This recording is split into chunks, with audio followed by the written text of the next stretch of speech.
BNP চায় না সংস্কারের দোহাই দিয়ে দীর্ঘদিন দেশ পরিচালিত হোক, বলছেন মিন্টু। অন্তর্বর্তী সরকারের 5 বছর ক্ষমতায় থাকার অধিকার নেই, বলছেন সেলিমা রহমান। জানাবো নির্বাচন বিলম্বিত করার পায়তারা দেখছে বিএনপি। এবং সর্বশেষ জানাবো 4 বিভাগে বজ্রসহ বৃষ্টির সম্ভাবনা, বাড়বে দিন রাতের তাপমাত্রা। শুনছিলেন সংবাদ শিরোনাম, এবারে বিস্তারিত। বিএনপি চায় না সংস্কারের দোহাই দিয়ে দীর্ঘদিন দেশ পরিচালিত হোক, বলছেন মিন্টু। বিএনপির ভাইস চেয়ারম্যান আব্দুল আওয়াল মিন্টু বলেছেন, সংস্কারের ব্যাপারে বিএনপি কোনো দ্বিমত নেই, তবে সংস্কারের দোহাই দিয়ে জনপ্রতিনিধিত্বশীল সরকার ছাড়া দীর্ঘদিন দেশ পরিচালিত হোক বিএনপি তা চায় না। আব্দুল আওয়াল মিন্টু বলেন, এই সরকার প্রতিষ্ঠার সময়ও আমরা সাপোর্ট দিয়েছি এবং এখনো সাপোর্ট দিয়ে যাচ্ছি, ভবিষ্যতেও সাপোর্ট দিয়ে যাব। তাই অবাধ, সুষ্ঠু ও গ্রহণযোগ্য নির্বাচনের জন্য যে সংস্কারের দরকার তা করে দ্রুত নির্বাচনের দাবি জানাই। যে নির্বাচনের মাধ্যমে একটি গণতান্ত্রিক, জনপ্রতিনিধিত্বশীল ও জনগণের কাছে দায়বদ্ধ থাকা সরকার প্রতিষ্ঠা হবে। কিন্তু সরকার যখন ডিসেম্বরে নির্বাচন দেওয়ার কথা বলে, আবার জুনে করবে বলে, তখন আমাদের কাছে দ্বিধা লাগে। তিনি বলেন, কয়েকদিন আগে একটি বিনিয়োগ সম্মেলন হয়েছে, বিনিয়োগের জন্য তারা যে সম্মেলন করেছে সেটাকে আমরা সাধুবাদ জানাই, সরকারের চেষ্টাকেও সাধুবাদ জানাই। কিন্তু দেশের রাজনৈতিক নিশ্চয়তা ও স্থিতিশীলতা যদি না থাকে, গণতান্ত্রিক সরকার যদি না থাকে, তাহলে বিনিয়োগ খুব একটা বেশি আসবে না। আমরা দেশের অর্থনৈতিক প্রবৃদ্ধি চাই, অর্থনৈতিক উন্নয়ন চাই, মানুষের জীবনমানের উন্নয়ন চাই। এগুলো যদি করতে হয় তাহলে আমাদের বিনিয়োগ বাড়াতে হবে, আর বিনিয়োগ বাড়াতে হলে দেশের গণতান্ত্রিক সরকার প্রতিষ্ঠা করতে হবে। অন্তর্বর্তী সরকারের 5 বছর ক্ষমতায় থাকার অধিকার নেই, বলছেন সেলিমা রহমান। অন্তর্বর্তী সরকারের 5 বছর ক্ষমতায় থাকার কোনো অধিকার নেই বলে মন্তব্য করেছেন বিএনপির স্থায়ী কমিটির সদস্য সেলিমা রহমান। সেলিমা রহমান বলেন, অন্তর্বর্তী সরকারের উচিত হবে দ্রুত নির্বাচন দেওয়া। ডিসেম্বরের মধ্যে নির্বাচন করার যে কথা বলেছেন ডক্টর ইউনূস, তা রক্ষা করবেন বলে বিশ্বাস করে বিএনপি। জনগণের ভোটের অধিকার প্রতিষ্ঠার জন্য বিএনপি নির্বাচন চায় জানিয়ে তিনি আরো বলেন, ক্ষমতায় যাওয়ার জন্য লালায়িত নয় বিএনপি। গত 15 বছর নির্বাচনী ব্যবস্থা সহ সব প্রতিষ্ঠান ধ্বংস করে আওয়ামী লীগ রাষ্ট্রকে ফ্যাসিবাদী রাষ্ট্রে রূপান্তর করেছে বলে অভিযোগ করেন তিনি। সেলিমা রহমান বলেন, স্বরাষ্ট্র উপদেষ্টা বলেছেন, এই সরকারকে দেশ নাকি 5 বছর ক্ষমতায় রাখতে চায়। দেশ কি রাখতে চায় আমরা জানি, 5 বছর থাকার মতো কোনো অধিকার এই সরকারের নেই, কেননা তারা অন্তর্বর্তী সরকার। অন্তর্বর্তী সরকার অনেক কাজ করতে পারে না। তিনি আরো বলেন, জনগণের ভোটাধিকার প্রতিষ্ঠিত হলে কেবল নির্বাচিত সরকারই পূর্ণাঙ্গ সংস্কার করতে পারবে। তিনি অন্তর্বর্তী সরকারের প্রধান উপদেষ্টা ডক্টর মোহাম্মদ ইউনূসকে অত্যন্ত গুণী ব্যক্তি আখ্যা দিয়ে বলেন, বিএনপি তার উপর আস্থা রাখে। আমরা আশা করি তিনি তার প্রতিশ্রুতি রাখবেন এবং ডিসেম্বরের মধ্যে নির্বাচনের আয়োজন করবেন। নির্বাচন বিলম্বিত করার পায়তারা দেখছে বিএনপি। বিএনপি নির্বাচনের রোডম্যাপ চায়, কিন্তু সরকার রোডম্যাপ ঘোষণা করছে না। বিএনপি এটাকে সন্দেহের চোখে দেখে। যদিও অন্তর্বর্তীকালীন সরকার বলছে আগামী ডিসেম্বর থেকে জুন, এই 7 মাসের মধ্যে নির্বাচন হবে। সরকার প্রথমে সংস্কারের এজেন্ডা ঠিক করার জন্য অপেক্ষা করেছে। সংস্কার কমিশনগুলোর রিপোর্ট হাতে পাওয়ার পর সেটা নিয়ে রাজনৈতিক দলগুলোর মতামত চেয়েছে। এর পরের ধাপ হচ্ছে দলগুলোর সঙ্গে ধারাবাহিক আলোচনা। এই আলোচনা শেষ হলেই বোঝা যাবে সংস্কারের এজেন্ডা কি হবে এবং কবে কিভাবে বাস্তবায়ন হবে।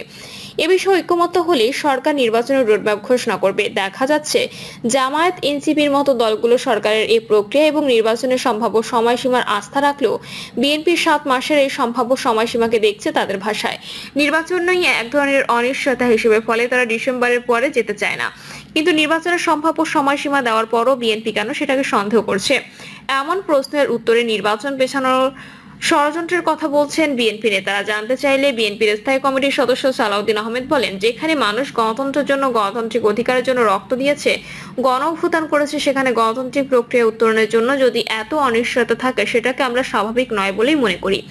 আমরা কোরিলেট করতে চাই যে কিছু কিছু নতুন রাজনৈতিক দল এবং পুরনো রাজনৈতিক দলের বক্তব্যে নির্বাচন বিলম্বিত করার একটা পায়তারা লক্ষ্য করা যায়।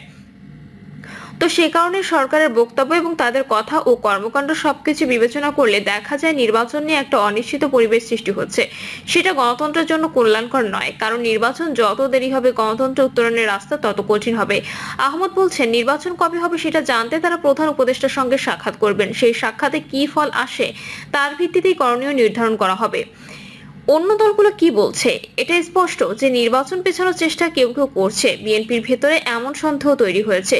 এটা আরো জোরালো হয়েছে কারণ সাম্প্রতিক সময়ে অনেকেই, বিশেষত সামাজিক যোগাযোগ মাধ্যমগুলোতে, অন্তর্বর্তীকালীন সরকারের অন্তত 5 বছর ক্ষমতায় থাকার পক্ষে প্রচারণা চালাচ্ছেন। কেউ কেউ প্রধান উপদেষ্টার প্রশংসা করে তাকে প্রধানমন্ত্রী হিসেবে পাওয়ার আকাঙ্ক্ষার কথাও জানিয়েছেন।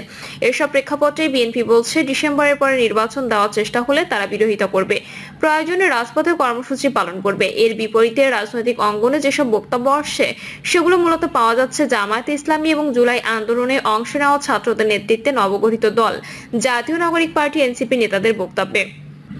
এসব দল নির্বাচনের আগে সংস্কার এবং আওয়ামী লীগের বিচারে যে দাবি করছে সেটাকে অনেকেই দেখছে নির্বাচন বিলম্বিত করার চেষ্টা হিসেবে।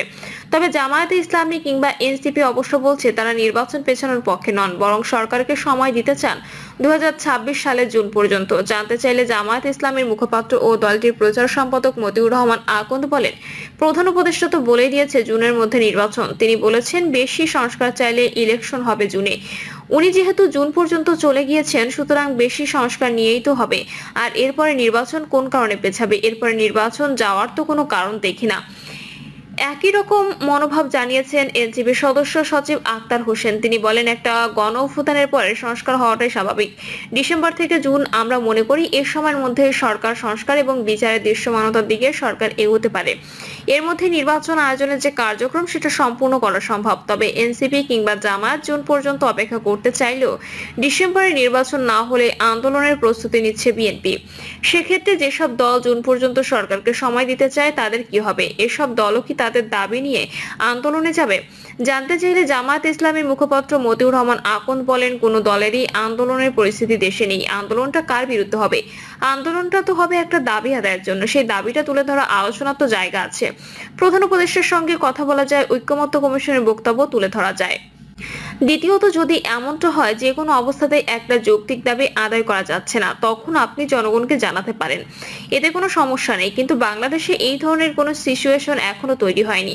দলগুলোর মধ্যে যখন এমন মতভেদ, তখন অন্তর্বর্তীকালীন সরকারের ঐক্যমত্য কমিশন ধারাবাহিকভাবে বৈঠক শুরু করেছে রাজনৈতিক দলগুলোর সঙ্গে।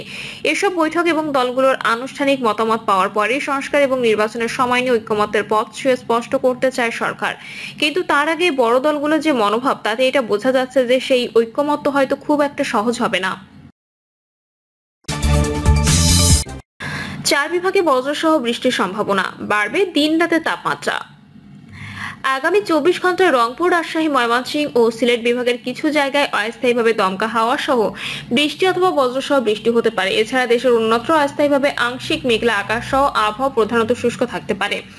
একই সঙ্গে সারা দেশে দিন এবং রাতের তাপমাত্রা সামান্য বাড়তে পারে। এতে বলা হয়েছে, পশ্চিম মধ্য বঙ্গোপসাগর ও তৎসংলগ্ন এলাকায় অবস্থানরত লঘুচাপটি গুরুত্বহীন হয়ে পড়েছে। লঘুচাপের বর্ধিত অংশ পশ্চিমবঙ্গ ও তৎসংলগ্ন এলাকা পর্যন্ত বিস্তৃত রয়েছে।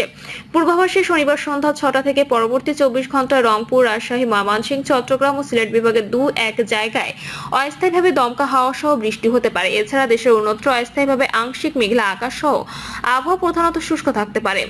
একই সঙ্গে সারা দেশে দিন এবং রাতের তাপমাত্রা সামান্য বাড়তে পেতে পারে। প্রিয় দর্শক, এই ছিল এখনকার সর্বশেষ সংবাদ। আপডেট সব সংবাদ পেতে চ্যানেলটি সাবস্ক্রাইব করে বেল আইকনটি ক্লিক করে রাখুন।